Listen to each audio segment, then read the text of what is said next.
I don't think people should be as patient as they are. I think entrepreneurship and business today really glorifies, be patient, put out content for 10, 15 years, and, eventually success will happen.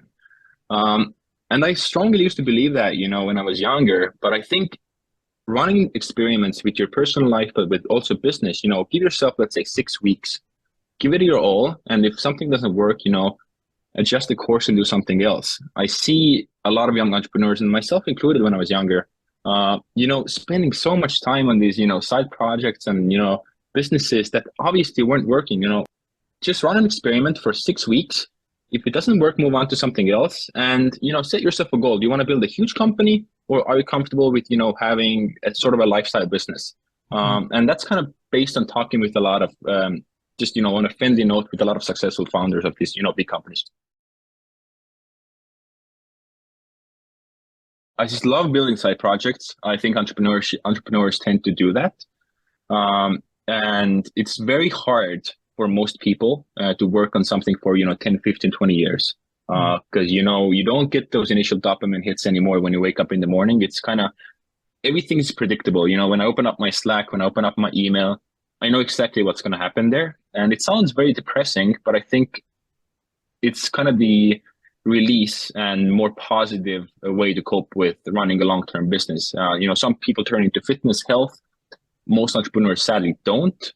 That's why we have, a lot of, very depressive entrepreneurs in this world. And kind of for me, the hit I get is side projects.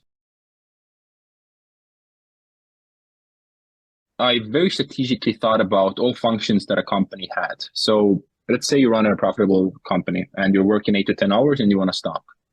And typical entrepreneur, does that. So you write out all the functions that your company has, from accounting, collecting invoices, to sending out sales letters, to checking in with your team, one-on-one meetings, and then make a note to everything that you actually want to do. What is what are your strengths? What are your weaknesses? And everything that isn't your strength and you don't enjoy doing, you need to delegate with somebody else on your team. So you have this huge list of, tasks.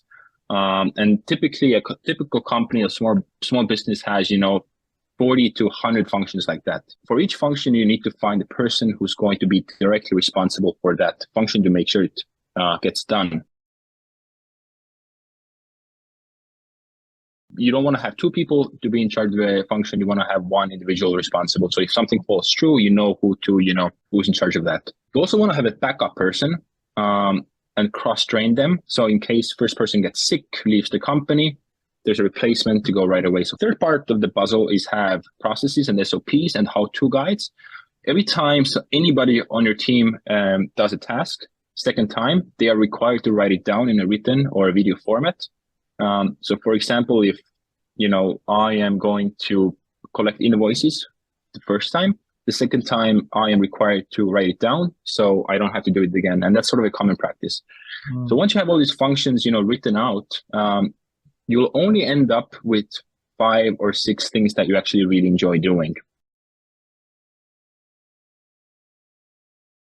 When it comes to, sales, when it comes to accounting, when it comes to management, when it comes to sort of the micro level that happens on day-to-day in company, you can outsource or delegate 99% of that. And entrepreneurs often feel that they need to do it all, but in most of the time they don't, and they're not very good at it. So being self-aware that, hey, give yourself a bit of space and, hire great people, create those task lists, give out the tasks, and keep really tight eye on processes.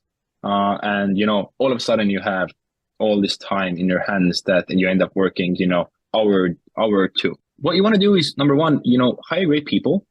Number 2, give them a trial. You don't need to hire them full time. Give them 1 week trial and see how they do.